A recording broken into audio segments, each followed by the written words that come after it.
Olá! Vamos dar início ao estudo dos direitos humanos. Para entendermos os direitos humanos, tal como hoje temos a concepção de direitos humanos, temos que voltar um pouco na história para entender de que forma eles nasceram, de que forma se positivaram ao longo dos tempos, até chegarmos ao que hoje nós entendemos como o Estado Democrático de Direito.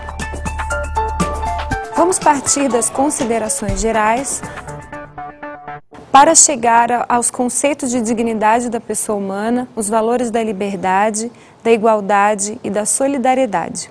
A Revolução Francesa de 1789 propôs uma revolução no ordenamento jurídico daquela época. Na verdade, os ideais do Iluminismo, do Thomas Hobbes, do John Locke, já estavam em pleno fervor nessa época, tendo sido a Revolução Francesa o ponto máximo dessa discussão acerca da necessidade de proteção a alguns direitos específicos. A Declaração Universal dos Direitos do Homem e do Cidadão apareceu também em 1789, trazendo uma nova perspectiva para esse cidadão e fazendo com que o conceito de cidadão fosse um pouco modificado naquele então. Vejamos o esquema didático. O que nós tínhamos antes do Estado constitucional era um Estado absolutista. A figura de poder no Estado absolutista era inquestionável, não havia outra forma de exercício de poder a não ser aquele poder soberano e sobre o qual não podia haver qualquer consideração em contrário. Com o Estado de Direito ou Estado constitucional, a consagração da soberania passou a ser popular. Então, não mais na figura de um soberano único, detentor de poder e garantidor de toda a ordem, mas e sim a soberania popular, figurada naquilo que a sociedade demonstrava como necessário num determinado momento. Vamos relembrar que o exercício do poder soberano, além de ser inquestionável, era altamente autoritário. Não havia como questionar as ordens. Por isso, a noção de súdito era daquele que apenas tinha deveres para cumprir. Você não tinha direitos sendo súdito, você apenas tinha deveres, obrigações. Foi a partir dessa declaração que a noção de cidadão apareceu, bastante parecida com a noção de cidadão que nós temos hoje. Então, o cidadão passou a ser aquele que tem direito a ter direitos. Quando você consagra essa perspectiva de alguém que tem direito a ter direitos, você amplia o leque de proteção a esses direitos.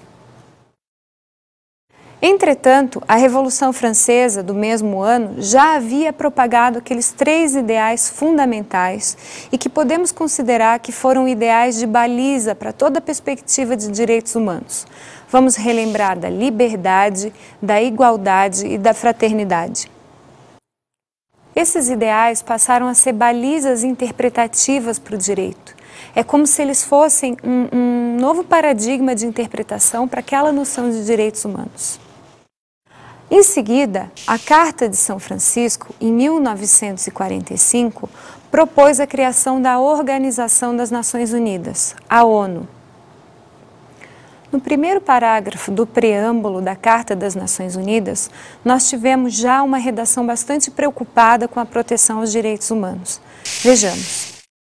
Nós, os povos das Nações Unidas, resolvidos a preservar as gerações vindouras do flagelo da guerra, que por 2 vezes no espaço da nossa vida trouxe sofrimentos indizíveis à humanidade, e a reafirmar a fé nos direitos fundamentais do homem, na dignidade e no valor do ser humano, na igualdade de direito dos homens e das mulheres, assim como das nações grandes e pequenas.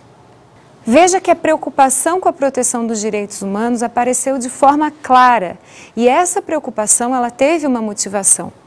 Nós acabamos de mencionar a questão da importância que a influência que o Iluminismo trouxe para a propagação dos direitos humanos em esfera mundial e também o reflexo da Revolução Francesa. Mas um terceiro marco histórico muito importante foram as 2 grandes guerras mundiais. Depois da Segunda Guerra Mundial, o mundo inteiro estava muito chocado com os horrores, com as atrocidades da Segunda Guerra. Foi justamente esse sentimento de indignação, esse sentimento de que deveria haver uma preocupação com a proteção dos direitos humanos, é que trouxe essa motivação nova, essa nova perspectiva de cidadania e essa nova figura do homem e da mulher, homem aqui como gênero, como sujeitos de direitos humanos. Democracia, Estado democrático de direito. Bem, aqui nós vamos ter que relembrar o nascimento do Estado democrático de direito.